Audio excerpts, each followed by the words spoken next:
En novembre 2023, il y avait un tremblement de terre sur la planète Catch. Après presque 10 ans d'absence et de guerre, CM Punk revenait à la WWE. C'était un des moments les plus mémorables de ces dernières années. Mais depuis son fameux retour alors, qu'est-ce que ça a donné? Est-ce que le Kid de Chicago, depuis ce coup de tonnerre, a été à la hauteur de toute cette attente? Que penser des rivalités et des matchs qu'il a eu? Est-ce que l'ancien prophète de la Straight Edge Society s'est montré au niveau? Qu'est-ce qu'on peut attendre et espérer pour lui tous les prochains temps? Je pense que c'est le moment idoine pour faire des plus et des moins et décider si le bilan est positif ou pas pour ce bon vieux Phil. Installez-vous confortablement, prenez-vous un café Straight Edge, on va en discuter ensemble. Vous êtes bien sur Johnny Catch, CM Punk, l'heure du verdict pour le Kid de Chicago, c'est parti. Mais quelle est la méthodologie? Mais la méthodologie de quoi? Pour faire un avis sur ce que je pense de CM Punk depuis son retour. Je pense qu'il n'y a pas de meilleure méthodologie que de faire un peu un flashback et de se revivre simplement tout ce qui s'est passé depuis son retour à la WWE à l'automne 2023. En préambule, je dois dire qu'à la base, je suis plutôt un fan de CM Punk. Franchement, jamais vraiment rien eu contre lui. Franchement, par exemple, à l'été 2011, le fameux Summer of Punk, et la version qu'il était de lui-même à cette époque-là, j'en étais même fan. Je trouve qu'en termes de personnalité, de promo, d'éloquence au micro, qu'il était très bon. La crème de la crème, même dans les mecs de sa génération. Donc ça, j'ai toujours aimé Punk pour ça. Je trouve aussi qu'en termes de personnalité, en termes d'humour, en termes aussi de côté rebelle et tout, c'est un personnage vraiment marquant. Et puis même, je me rappelle évidemment, avec nostalgie, du Punk Cena de Money in the Bank 2011, évidemment. Donc plein de choses comme ça qui m'ont marqué. La Straight Edge Society aussi. Bref, tout ça pour dire qu'à la base, moi je suis plutôt fan de CM Punk et que j'ai aussi suivi de près tout ce qu'il a fait à partir de son départ, j'ai envie de dire cataclysmique, de la WWE. D'ailleurs, si vous avez envie de vous y replonger et surtout de savoir comment lui a vécu tout ça, rien de mieux que le podcast avec Colt Cabana qu'il a fait fin 2014 et qui est traduit en français sur la chaîne. Un luxe quand même pour les fans francophones, donc régalez-vous autant que je me suis régalé à la traduire, cette interview. Bref, et donc j'ai suivi ce qu'il a fait depuis, j'ai donc vu son expérience à l'UFC, d'ailleurs il y a aussi une vidéo dessus sur la chaîne si vous avez envie d'aller voir le fiasco total que c'était, même si, respect à Punk d'avoir essayé au moins. Puis on a pu voir donc All Elite Wrestling, c'est cette étape-là dans son grand voyage, pour finalement mener au retour.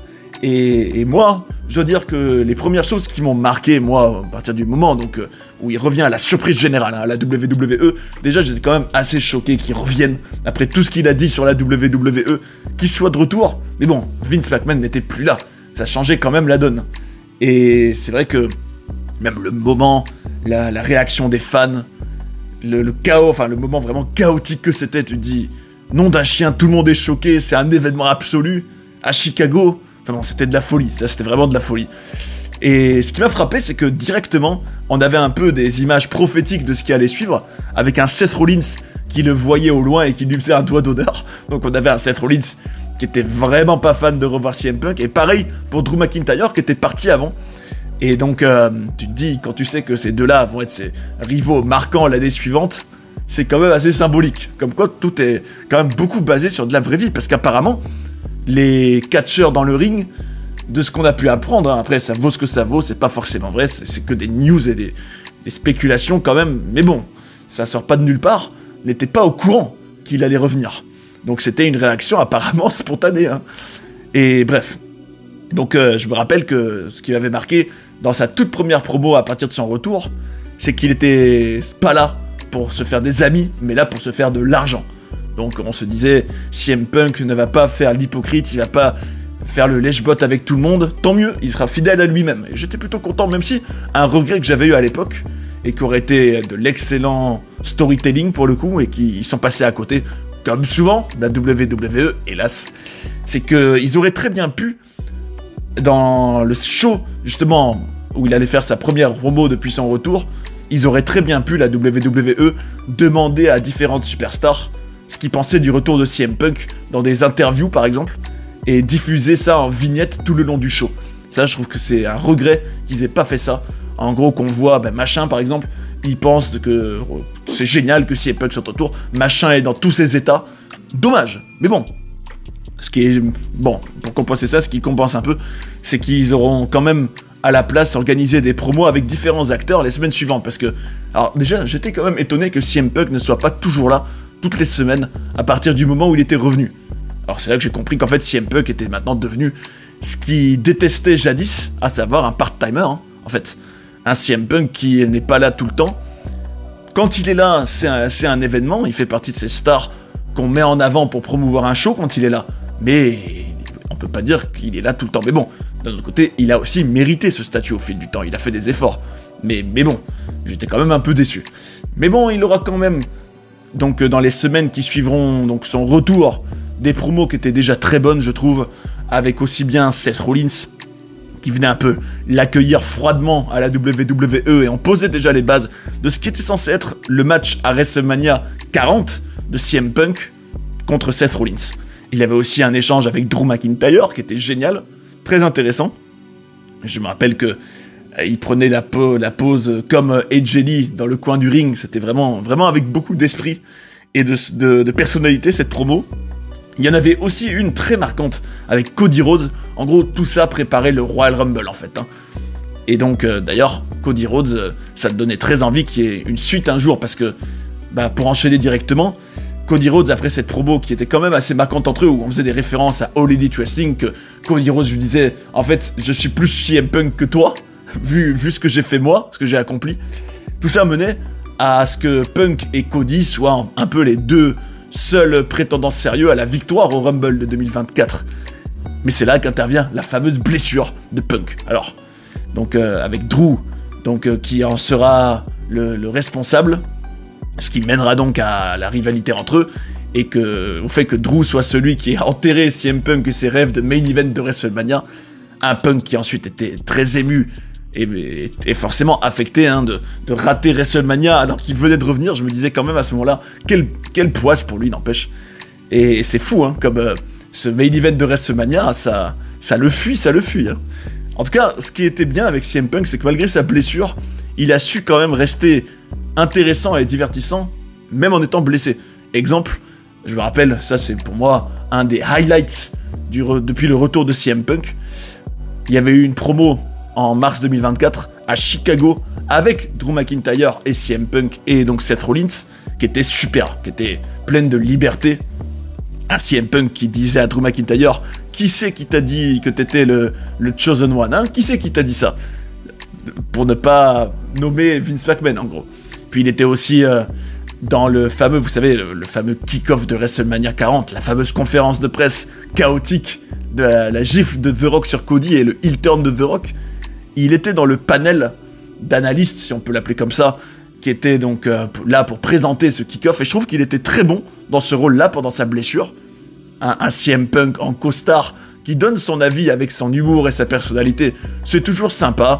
Et il était d'ailleurs à WrestleMania 40 en tant que commentateur, et malgré sa blessure, il y a eu un rôle marquant, puisqu'il a eu quand même une influence énorme sur la défaite de Drew McIntyre, alors qu'il venait de gagner le titre poids lourd, juste après contre Damien Priest, qui lui faisait le cash-in de sa belette Money in the Bank.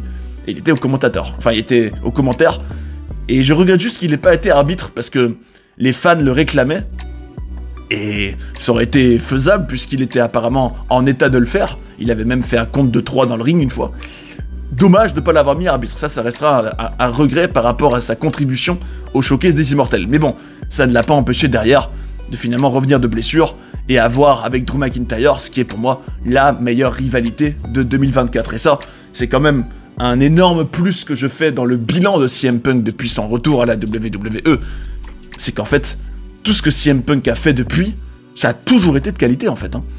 Chaque promo qu'il a faite était toujours teintée, alors ça c'est même d'ailleurs la marque de fabrique de CM Punk, hein, teintée de réalité, teintée de personnel, teintée d'éloquence au micro, et tout ça pour moi a abouti à ce qui était une rivalité qui était intense, qui s'est développée sur plusieurs mois. J'ai déjà expliqué d'ailleurs, si vous l'avez pas encore vu, allez voir dans mes Awards de 2024, pourquoi je considérais que c'était la meilleure de l'année. Et avec évidemment en point culminant leur match génial à Bad Blood 2024 Hell in a Cell, qui était excellent. Je trouve que c'était tout ce qu'on peut attendre d'une rivalité.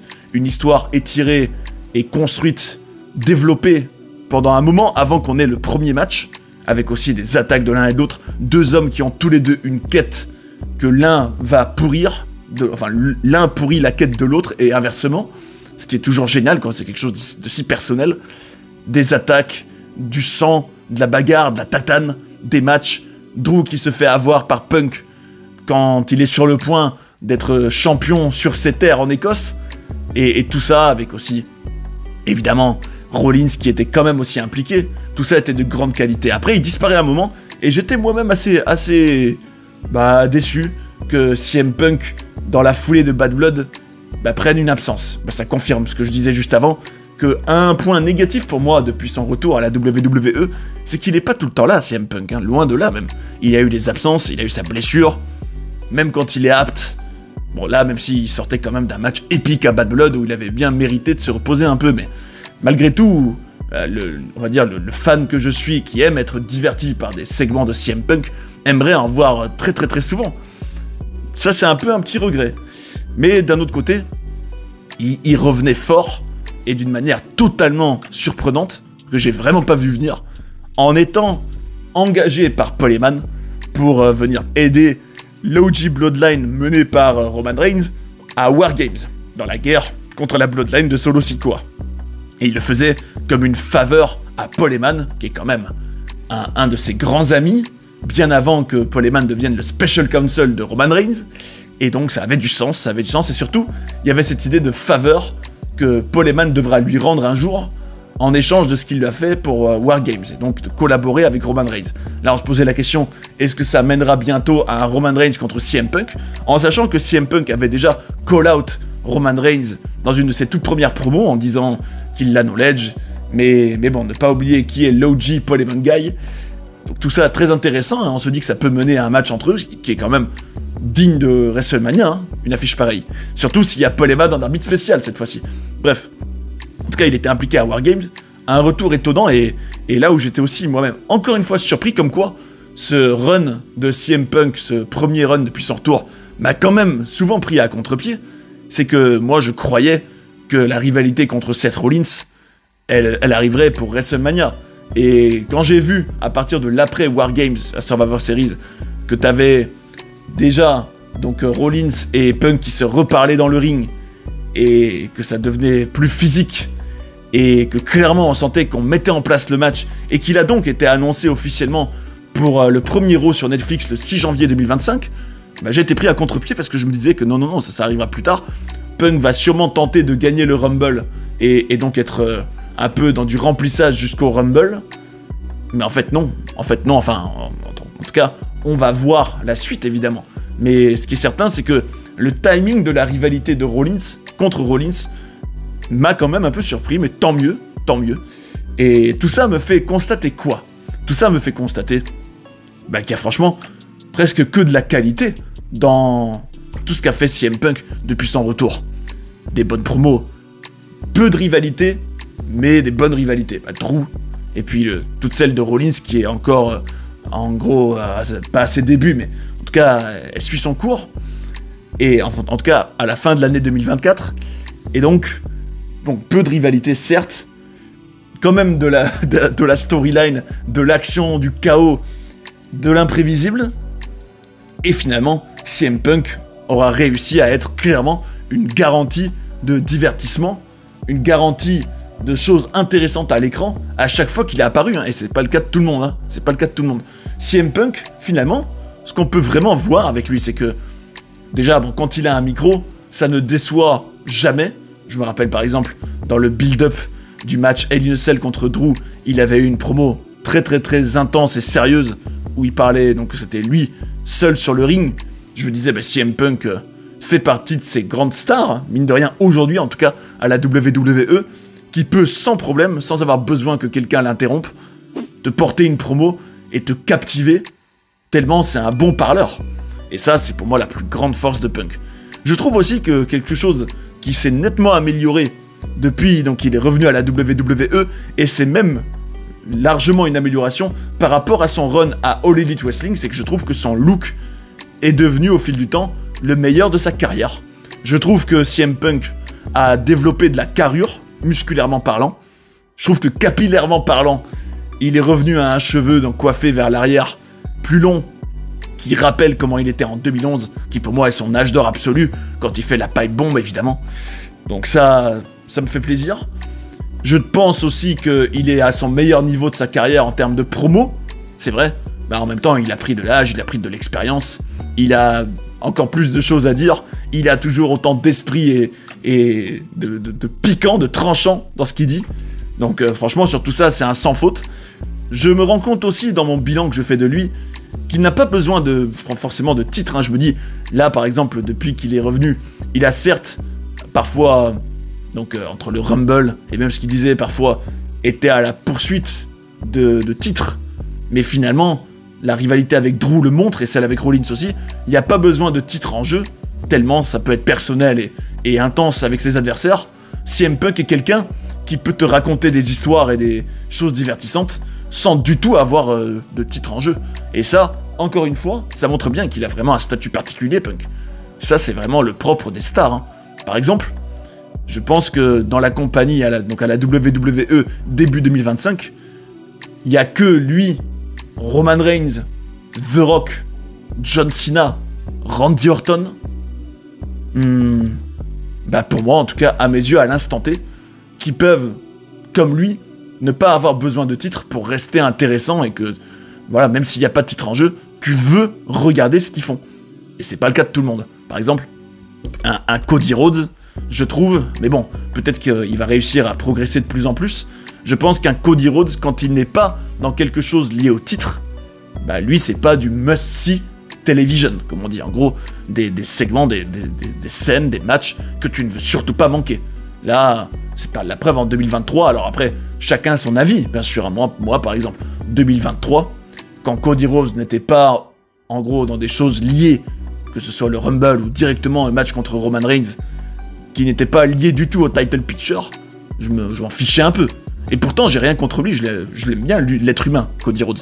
Je me disais, non, c'est juste que lui, il manque peut-être, contrairement à CM Punk, on va dire, d'aura et peut-être d'éloquence, de personnalité, pour réussir à pleinement porter une rivalité qui n'a pas d'enjeu sportif. Mais le fait est que CM Punk aussi, ce qui le rend particulièrement intéressant dans son run depuis son retour, c'est qu'encore plus, après toutes ces années loin de la WWE, à parler notamment dans le podcast avec Colt Cabana, que son rêve ultime a toujours été le main event de WrestleMania, ce qui le rend vraiment hyper intéressant, c'est le fait qu'il a cette quête d'enfin avoir le main event de WrestleMania qu'il a jamais eu. Faire le match le plus important dans le catch, faire sa finale de la Coupe du Monde à lui, ça reste son rêve, et ça reste quelque chose qui poursuit. Et tout l'intérêt, et c'est tout à l'honneur de CM Punk de nous divertir de cette manière-là, donc de ce personnage-là, c'est de savoir si oui ou non il va réussir. Donc, j'en suis là aujourd'hui par rapport à lui, je me dis, j'ai hâte de voir s'il réussira à faire le main event, quelle va être la suite pour lui. Quand il est là, c'est en général un segment à ne pas rater, et la preuve encore fin 2024 avec une promo d'anthologie avec Seth Rollins, et même des interactions méga intéressantes tout le long avec Seth Rollins. Évidemment aussi la scène cinématique qu'il avait eue avec Roman Reigns juste avant Survivor Series War Games. Tout ça, c'est de la grande qualité. Hein. CM Punk, en fait, j'ai l'impression que dans ses rivalités et dans ses promos, il jouit quand même d'une liberté, en tout cas une certaine liberté. Je pense, parce que c'est simple, ce qu'il fait lui ne ressemble à rien d'autre. En gros, c'est ses promos. On a l'impression en tout cas que ça, même si c'est probablement discuté en amont, hein, quand même, avec Triple H, responsable créatif, et ses adversaires. Mais j'ai l'impression en tout cas que CM Punk, beaucoup de ce qu'il fait vient de lui. Et lui, pour le coup, il a cette vision en tant que vétéran maintenant du business de comment donner envie aux gens de voir un match, comment rendre une rivalité hyper intéressante. Il a cette vision-là. Et d'ailleurs, il disait que quand il était à All Elite Wrestling, les autres n'avaient pas cette vision-là. Les autres voulaient que faire des matchs 5 étoiles pour Dave Meltzer. Alors, il l'a dit en interview avec Ariel Helwani, CM Punk. Alors que lui était là parce qu'il disait non, on doit mettre un maximum de fesses dans les fauteuils des arènes. Ce que les autres ne se disaient pas. Donc CM Punk, je trouve, et bravo à lui pour ça, qu'il a un peu la mentalité comme elle devrait l'être pour toutes les grandes stars hein, dans le catch. De vouloir, en gros, intéresser, captiver un max de monde, rendre ses rivalités intéressantes, et c'est super. Et donc, au moment de faire un peu le bilan de, on va dire, sa première grosse année depuis son retour à la WWE, qu'est-ce qu'on pourrait encore attendre pour CM Punk? On pourrait se dire, et c'est ça qui est génial avec CM Punk, c'est que dans cette première grosse année, il n'y a pas eu beaucoup d'adversaires en soi. Donc on peut encore voir plein de choses. J'imagine par exemple qu'il aura tôt ou tard son match contre Roman Reigns, avec Paul Heyman, on va dire un peu au-dessus, l'ombre de Paul Heyman au-dessus d'eux. Et ça peut être méga intéressant. Tout comme une vraie rivalité contre Cody Rhodes, quand tu sais leur passé All Elite Wrestling, ça peut être très personnel et très intéressant aussi. On imagine aussi qu'en 2025, avec la tournée d'adieu de John Cena, que ce serait quand même pas de refus de revoir des interactions avec Cena pour CM Punk, lui qui est quand même son adversaire iconique en 2011. Cena-CM Punk, c'est une des rivalités marquantes de toutes les années 2010. Hein. Franchement, dites-moi dans les commentaires, franchement, c'est évident, donc franchement que c'est une des feuds marquantes de la carrière de Punk. Pourquoi pas rêver aussi, c'était aussi parmi les rumeurs pour WrestleMania 40 à une époque, pourquoi pas rêver aussi CM Punk contre Stone Cold Steve Austin.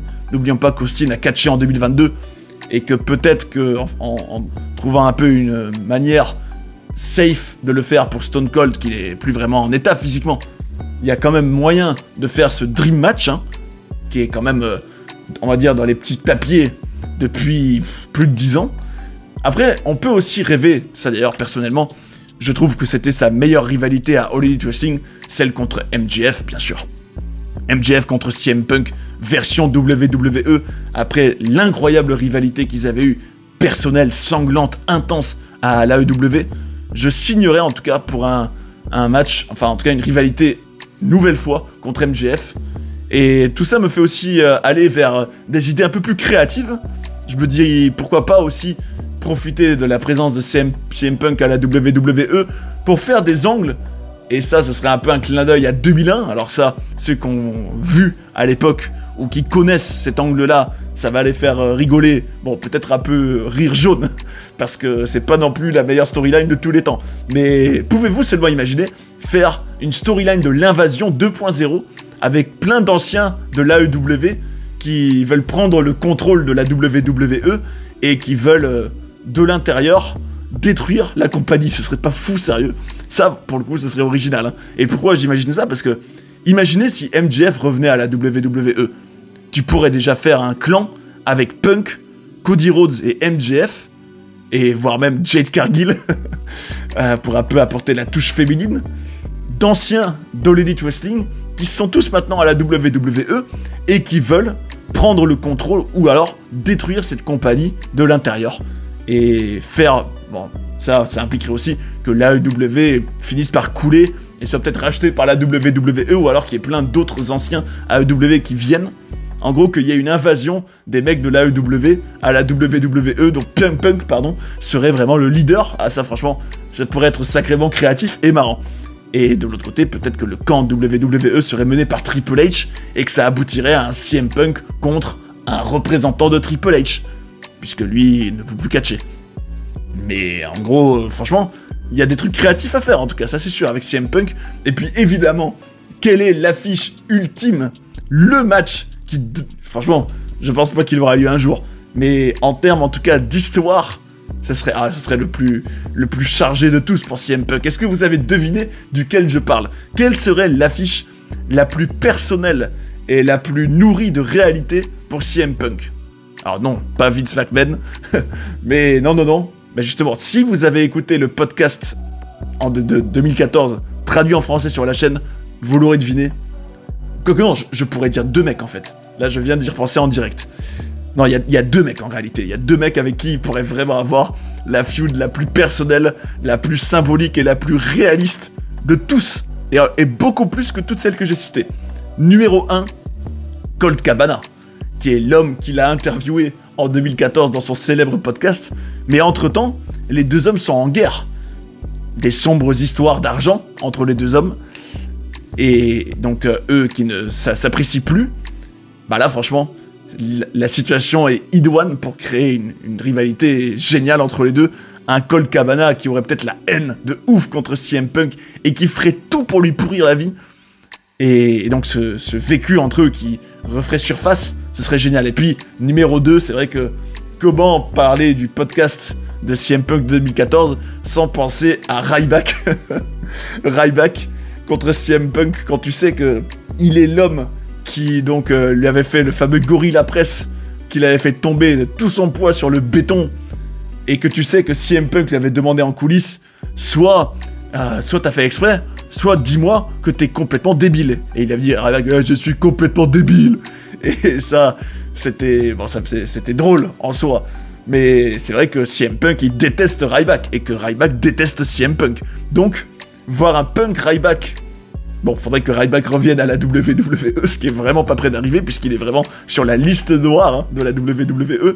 Mais bon, ce serait vraiment marrant.